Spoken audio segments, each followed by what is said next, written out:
Il était une fois dans un petit village isolé, une jeune fille nommée Élise. Elle avait une passion dévorante pour le sucre. Des bonbons au gâteau, elle ne pouvait résister à aucune douceur. Chaque jour, elle passait des heures dans la confiserie du village, émerveillée par les étalages colorés de friandises. Mais un jour, en fouillant dans un vieux livre de recettes, elle découvrit une recette étrange pour un bonbon connu sous le nom de « douceur maudite ». Intriguée, Élise décida de préparer cette recette mystérieuse. Les ingrédients étaient bizarres, une pincée de sel des larmes, un peu de terre de la tombe d'un pâtissier oublié, et bien sûr, beaucoup de sucre. Ignorant les avertissements inscrits au bas de la page, elle se mit au travail, mélangeant les ingrédients avec une dévotion presque religieuse. Quand le bonbon fut prêt, il brillait d'une lueur surnaturelle. Élise, excitée, en goûta un morceau. À cet instant, un frisson parcourut son corps. Le goût était exquis, mais il semblait également vivant.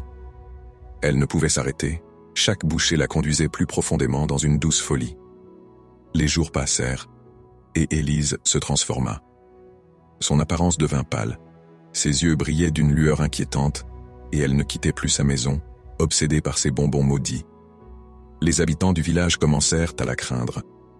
Des rumeurs circulèrent sur une jeune fille qui attirait les enfants avec ses friandises ensorcelées. Un soir, alors qu'elle préparait une nouvelle fournée, la pièce s'assombrit.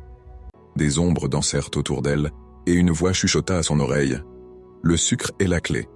Offre-en un sacrifice. » Glacée d'effroi, Élise comprit qu'elle avait éveillé une force maléfique, mais son besoin de sucre était trop puissant, et elle était prête à tout pour satisfaire son insatiable gourmandise. La nuit suivante, des cris résonnèrent dans le village. Les enfants disparaissaient un à un, attirés par le parfum irrésistible des bonbons d'Élise.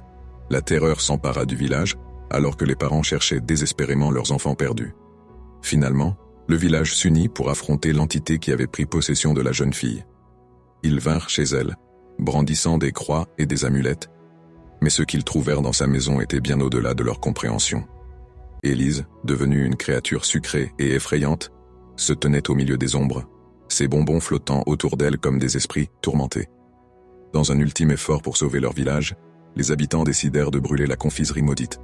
Les flammes engloutirent les friandises, et un cri perça la nuit. Élise disparut dans une nuée de sucre et de fumée. Le village retrouva la paix, mais on raconte que les rires des enfants se mêlent parfois aux échos d'une douce mélodie, rappelant aux habitants l'obsession sucrée qui avait failli les détruire.